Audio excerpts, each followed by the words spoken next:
La Parashat Trouma, la section biblique des offrandes, raconte la façon dont les Hébreux, après la sortie du désert et le don de la Torah, se sont évertués à édifier un temple portatif dans le désert, semblable à une sorte de tente qu'on montait à chaque étape où l'on s'arrêtait, qu'on démontait ensuite au cours des voyages et qu'on remontait de nouveau à l'étape suivante. A priori, cela semble étonnant que les Juifs aient reçu l'ordre ainsi. À l'époque, on ne les appelait pas encore les Juifs, on les appelait seulement les Hébreux, mais déjà, c'était fixé, l'identité juive était quand même déjà fixée, qu'ils aient reçu l'ordre de construire un temple précis, même s'il était encore portatif. Et à partir du moment où ce temple avait été construit, il était absolument interdit d'apporter les sacrifices ailleurs que dans ce temple. Pourtant, la pensée juive nous enseigne que Dieu est infini, qu'il est illimité. Comment est-il possible que la Torah nous limite de cette façon en nous disant que les sacrifices doivent être apportés uniquement dans un espace précis et limité, un temple matériel réservé à Dieu? Plus tard, lorsque le temple de Jérusalem sera construit et succédera au temple portatif du désert, le Mikdash succédera au Mishkan, eh bien, ce sera pareil. Tout sacrifice, tout acte cultuel en dehors du temple sera absolument interdit. Mais pourquoi la Torah nous limite-t-elle ainsi ? Au XVIIIe siècle, s'est produite la grande révolution des Lumières, où tous les penseurs déistes, Spinoza, même au XVIIe, Voltaire, Rousseau, Montesquieu, ont déclenché la grande révolution déiste en proclamant la nature est le temple de Dieu, mais en vérité, ils n'avaient rien innové, car la Torah nous enseigne bien sûr que quelque part, Dieu est tout et tout est Dieu. Dieu est absolument infini et illimité. Alors pourquoi faut-il aujourd'hui encore se tourner vers l'espace du temple de Jérusalem lorsqu'on fait la prière ? Pour les sacrifices, on pouvait à la limite comprendre, car un sacrifice, c'est quelque chose de limité, mais la prière, c'est quelque chose d'absolument spirituel, quelque chose qui est également infini et qui nous met en contact avec le niveau infini et illimité de Dieu.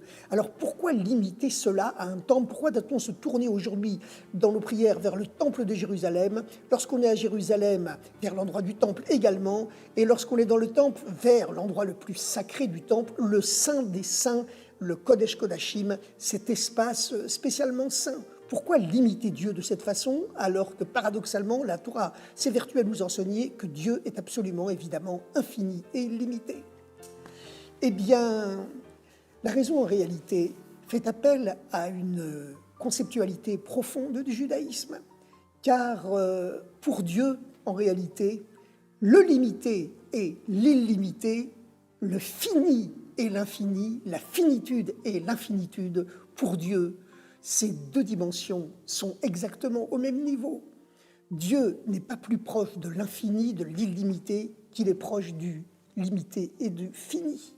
Au contraire, il existe une loi dans la spiritualité, dans le spirituel, dans la pensée juive. Cette loi postule que le niveau le plus haut se dévoile toujours dans le niveau le plus bas. C'est-à-dire que, évidemment, de façon intuitive, l'être humain, lorsqu'il a encore une réflexion peu profonde, considère que Dieu est infini et illimité. Mais en réalité, pour l'essence de Dieu elle-même, le niveau le plus haut du divin qui se trouve au-delà des noms, eh bien pour lui, l'illimité, le limité, c'est pareil. Mais le dévoilement suprême se produit toujours en vertu de cette loi que nous venons d'énoncer dans le niveau le plus bas. C'est-à-dire que si la Torah nous avait dit, comme plus tard les penseurs de la philosophie des Lumières, les philosophes du XVIIe, XVIIIe siècle, la nature est le temple de Dieu, où il faut adorer Dieu partout, plus besoin de temple, c'est fini, libérez Dieu. Eh bien, cette dimension spirituelle ne nous aurait mis en contact qu'avec le niveau illimité de Dieu. Mais dire que Dieu est seulement illimité, qu'il est seulement infini, eh bien, c'est quelque part encore le limiter. C'est dire il est seulement infini, il est seulement illimité, il n'a pas la force nécessaire pour être fini et limité. Alors que pour l'essence de Dieu, en réalité, l'illimité et le limité, encore une fois, l'infini et le fini sont pour lui à équidistance de sa propre essence. Et parce que justement, Dieu est au-delà de l'infini et du fini, il peut réunir les deux, unifier à la fois l'infini et le fini, l'illimité et le limité. Mais son essence, encore une fois, se dévoile dans le plus beau, dans le niveau le plus bas, c'est-à-dire un temple précis et limité.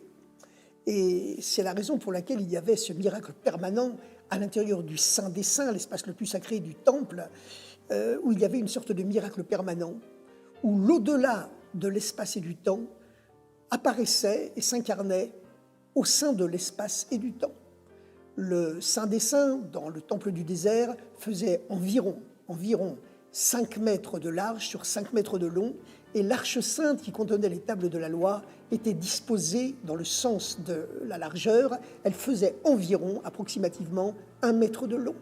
Or, lorsque on aurait dû mesurer l'emplacement de l'arche sainte, eh bien, il y aurait dû normalement y avoir 2 mètres avant le début de l'arche sainte, 1 mètre qu'occupait la longueur de l'arche sainte, et de nouveau 2 mètres pour faire les 5 mètres de toute la largeur du Saint des Saints, du Kodesh Kodashim.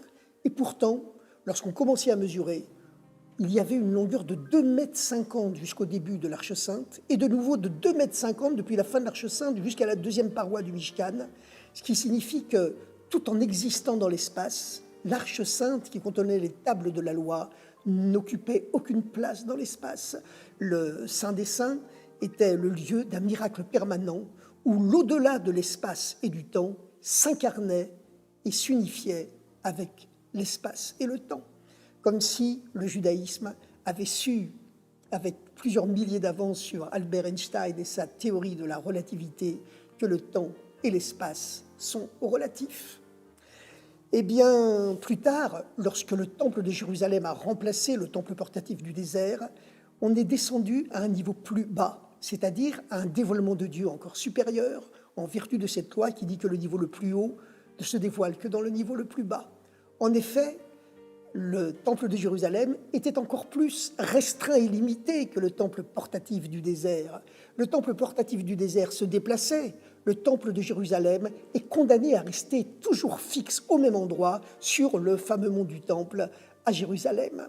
De même, le temple du désert était confectionné essentiellement de poutres de cèdre et coiffé de tentes de peaux d'animaux multicolores, c'est-à-dire des règnes supérieurs de la création, le végétal, les poutres de bois, et l'animal, les peaux d'animaux, alors que le temple de Jérusalem, lui, est construit uniquement extérieurement avec des pierres. Il est interdit d'y voir la moindre trace d'arbre ou de bois, qui ne peuvent constituer qu'une partie de l'armature intérieure, mais toujours recouverte de pierre.